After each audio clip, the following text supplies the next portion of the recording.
Hello family, તો આજે અમે લોકો બધા આવી ગયા છે બગદાણા બજરંગદાસ બાપાના દર્શન કરવા. તો આજે ઘણા બધા લોકો દર્શન કરવા આવેલા છે.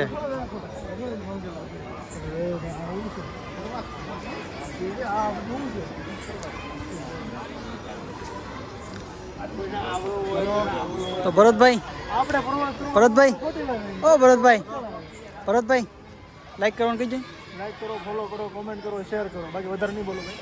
એવો થઈ ગયો મનસુખભાઈ મળી લાવ્યા ને.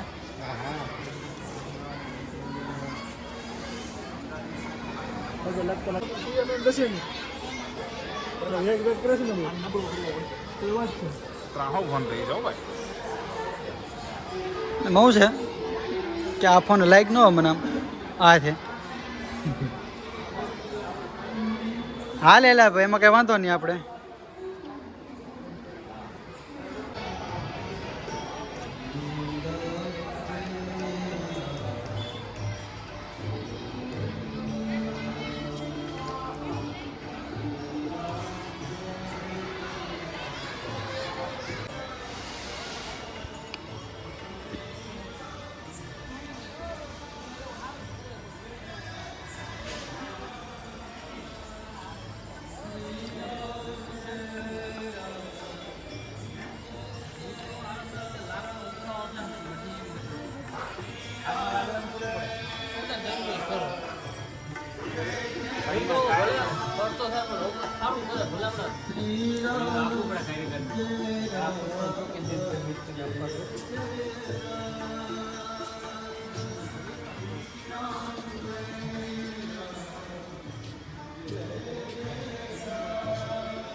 એ જગ્યા છે કે જ્યાં વડલામાં બજરંગદાસ બાપાના દર્શન થાય.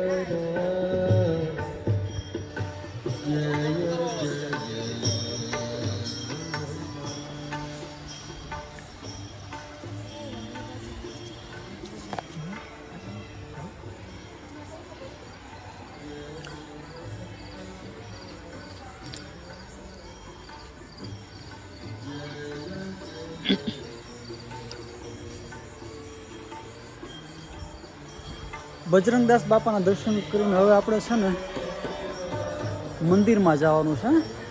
તો ચાલો બધા મળીએ મંદિરમાં.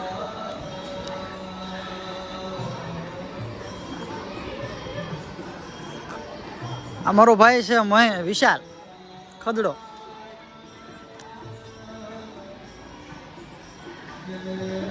શું કેવું ભાઈ તારે? અત્યારે આવ્યા છીએ બગદાણા ધામપુરામાં પ્રવાસ આવેલો છે. લા ભાઈ મસ્તી કરે છે. તો આજે થોડોક સમય હતો ને તો બધા અમે છે ને નીકળી ગયા બજરંગદાસ બાપાના દર્શન કરવા. ને સ્કૂલના છોકરા પણ આજે ઘણા બધા આવેલા છે. એ લોકોના પ્રવાસ હશે તો એ લોકો આવેલા છે. ને બજરંગદાસ બાપાનું મંદિર જોવો તમે. મંદિરનું જે રાતનું વાતાવરણ છે ને એ જોરદાર બની જાય છે.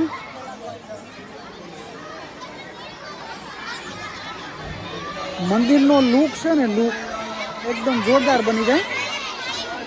આ બધા છોકરા નાના નાના છે, આજે પ્રવાસમાંથી આવેલા છે લોકો. આ બાજુ પણ છોકરા છે ને આ બાજુ છોકરા છે. નાના હતા ત્યારે આપણે ટૂરમાં રહી જતા ને તો આ રીતના આપણે ગોઠવાઈ જતા. જ્યાં જોવો ત્યાં એકલા છોકરા જ છે. તો નાના હતા ત્યારે કોને કોને આવા ટૂર કરેલા છે ને એ કહેજો બધા. ને હવે આપણે છે ને પ્રસાદી લેવા જવાનું છે. તો હાથ ધોઈને પછી આપણે પ્રસાદી લેવા જાઉં બધા.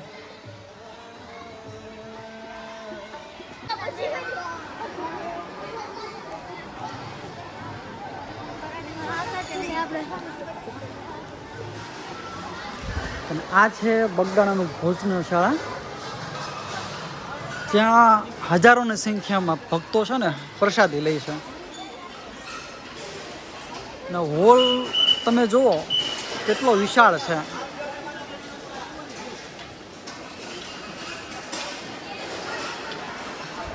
ગુજરાતમાં તમે લોકોએ આવો વિશાળ હોલ જો ક્યાંક ધાર્મિક સ્થળ ઉપર જોયો હોય તો કમેન્ટ કરજો. મને નથી લાગતું કે આવો વિશાળ હોલ પ્રસાદી માટે ક્યાંય હોય. ને જો આ બધા લોકો છે ને પ્રસાદી લઈને હાલ્યા આવે છે.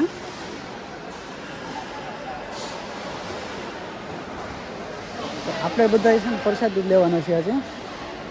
બગદાણાની પ્રસાદી લઈને ખરેખર બહુ મજા આવી જાય. તો ચાલો ને આ છે હોલ આખો.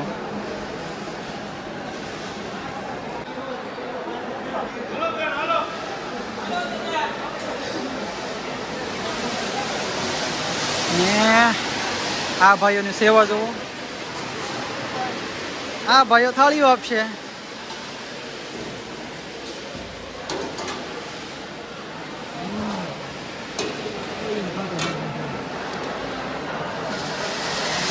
શું કેવું ભરતભાઈ?